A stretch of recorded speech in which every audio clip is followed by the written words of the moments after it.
Hey folks, FJB3 here, the Wrestling Nut. More content for geeks. Here's my review of Smackdown last night. Overall, it was a pretty decent show. I graded a solid B.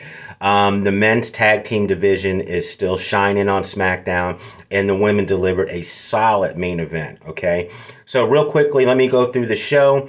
And it starts out with the bloodline. Now, folks, this bloodline story in this incursion, in this iteration, isn't doing it for me. Okay? It's like a slow burn in a bad movie with horrible actors. Now, the main reason is Solo is so diminished and the luster is just not there. Jacob Fatu is over, and then they throw Jeff Cobb in.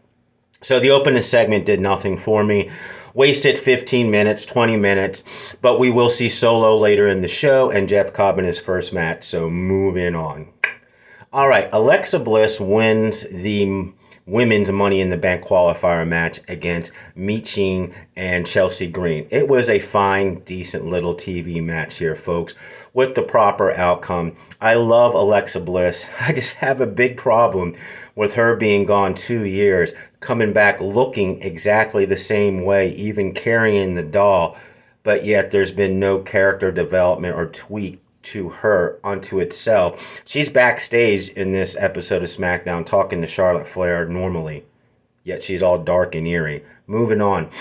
Tag team, there you go. Fraxium versus DYI, another, really solid TV match that Fraxium wins, and they earn a title match against the Street Profits next week on SmackDown. I thought it might be on Saturday night's main event, but they're doing it on SmackDown. Should be a lot of fun. But they delivered a really good match. A lot of fun in that one, too. Moving on. All right. Aleister Black and Carmelo Hayes. Okay.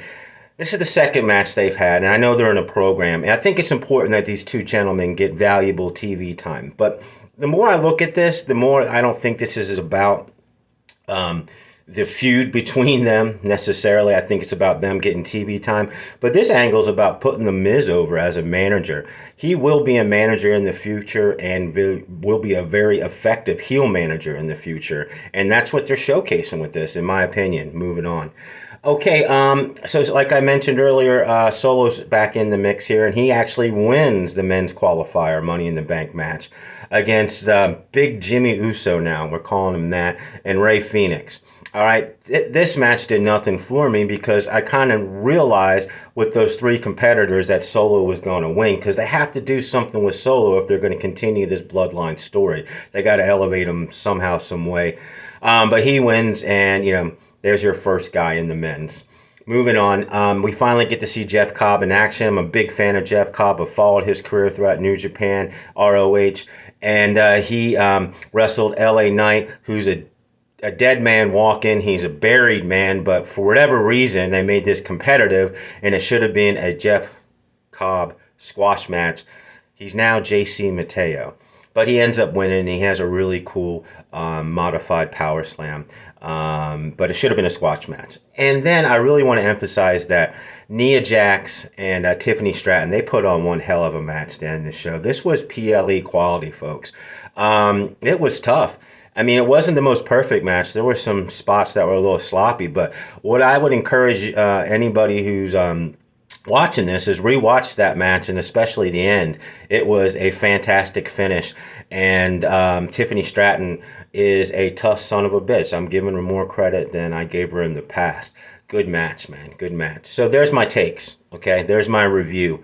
Give me your thoughts. Give me what I missed. If you get anything from my content, please but subscribe. Please subscribe to me, man. I'm going to keep giving you content that's spot on because I have a passion for this and I love doing it and I get it right a lot. So thanks for watching.